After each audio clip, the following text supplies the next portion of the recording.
Hi again, it's Sandra from Savvy Teaching Tips, and today I'm going to talk about some card games for building math skills. Today we're going to talk about war games. Card game war. But we'll get to that in a few minutes. Please like and subscribe if you like what you see. Ring that bell, you'll get some notifications of when my new videos pop up. So, war. There's lots of different types of war games, and I'm going to go through several of them. Some of them are starting with just number sense, building up into addition games, and finishing with some multiplication games. War games in math. So we've got a deck of cards here. There are no face cards in this deck of cards, and I've also taken out the number 10. You can leave the number 10 in, it works well too, but I have my decks like this permanently for other activities, which I will get into in later videos. Anyway, take your deck, divide it. One person divides it in half. The other person chooses which side they want. That way nobody's cheating and getting a bigger pile, because getting a bigger pile doesn't help in this game. So here are our two decks of cards. Now, each player turns over one card, just one card. Whoever has the greater card gets to keep the cards. So you have 5, you get to keep the cards. This person turns over, this person turns over. This person has a 9, they win. So far, so good, right? This person seems to be winning a lot. Oh, this person won. Okay.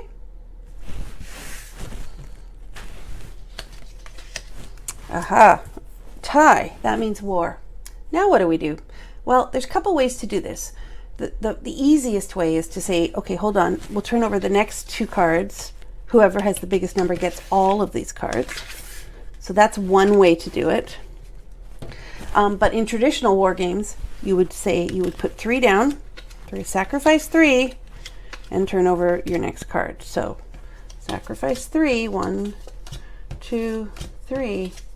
Aha, so this person doesn't just win the 4 cards, it wins all the cards. So that is simple war. The next one is adding war. So there's 2 ways to play this. The first way is more of a snap game. It's kind of quick. So everybody 1, 2, 3, turn them over at the same time. Whoever can come up with the sum first wins. So the first person to yell 8, because 2 plus 6 is 8. So 8, you win. 7, this person wins. And so on. And again, if you get a, this one wouldn't have war, because if you get a double, then you just have to know the double. So 1 plus 1, 2, still works. The other way to play adding war is when you have kids of different grade levels or different abilities. So like this year I have a split class. It's easier to do it in a slower way, less like a snap game. So everybody turns over 2 cards.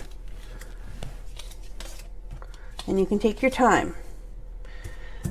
And the person on this side has to say, like, talk the math, 3 plus 7 equals 10. They don't just yell out 10. Try and get them to, remember we're working on oral language as well. 3 plus 7 equals 10. This person will say 4 plus 4 equals 8.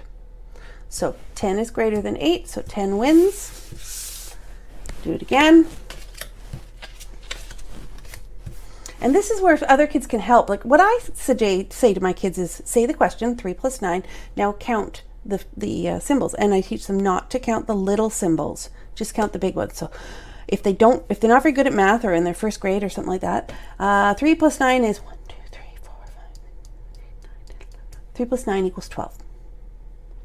So you can also, if you're at that point where they understand the skills, then they're memorizing, then it's about, you can get the other child to help them. If this child is really struggling with addition, and this child who has a solid handle on it, they can help show them how to count the numbers.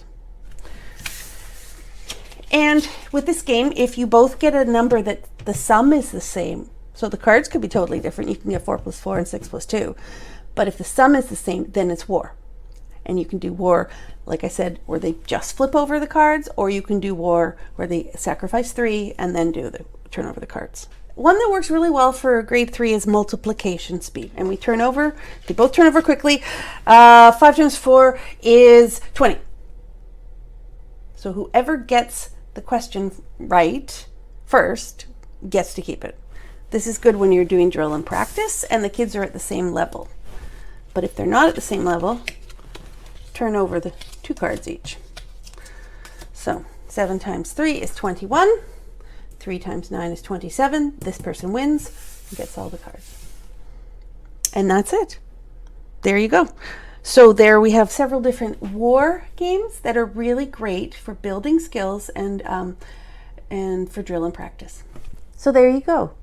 Lots of different war games for cards. They're great for building number sense, great for building skills. They're great for memorizing your facts, and good for reinforcing multiplication skills. So please check out my Facebook and my Instagram at Savvy Teaching Tips and my TikTok at Savvy Teaching. And that's all for today. We'll see you in the next video. Bye.